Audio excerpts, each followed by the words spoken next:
The 200-second soundbite, presented by the General Leadership Foundation. Welcome to the General Leadership Foundation. I'm Christopher Levy. Thank you for joining us for this 200-second soundbite. Leadership, a delicate balance. Balanced leadership requires continuous, delicate adjustments to maintain homeostasis in your organization. Balance is stressed in every aspect of our lives, from learning to ride a bicycle to eating a balanced diet, and it should be no different in leading an organization.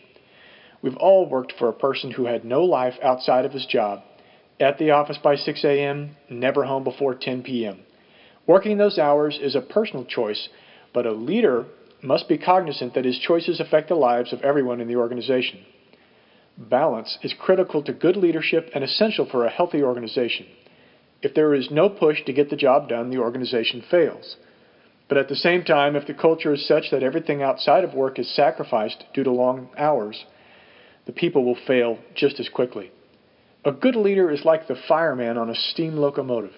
If the team needs to work harder due to an impending challenge, the leader can pour on the coal to increase the output. Once the challenge is overcome, the leader can reduce the fire to give the team a much-needed break. The key is finding that balance between the two extremes. With decades of service in the military under my belt, I have experienced being led by both balanced and unbalanced leaders.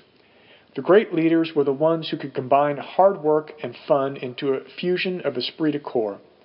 The poor leaders tended to work for work's sake, no matter how soon the next deployment or the size of the looming challenge. As a leader of combat units of over 1,000 people, I had to maintain the balance of the organization. Sometimes a unit needs to work late and miss dinner. However, there are also times when knocking off early and going to get something to eat or get a drink is just as important.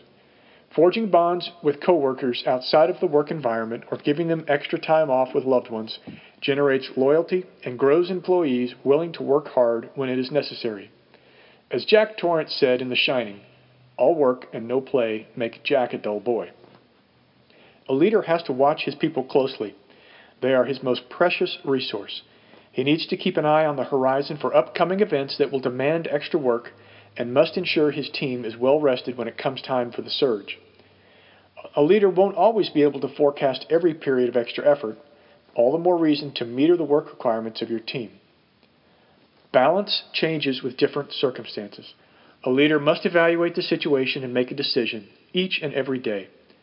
What worked yesterday may be completely inappropriate for today. A leader exercises the right to stoke the fire as needed. Determining the appropriate balance to obtain the maximum performance from your team while keeping them motivated, energized, and ready for the next challenge is the key to excellent leadership. Thank you for joining us for this installment of the 200-second soundbite. Let's continue the conversation at generalleadership.com. Leadership advice from America's most trusted leaders. Thank you for connecting with the General Leadership Foundation. Please register at generalleadership.com.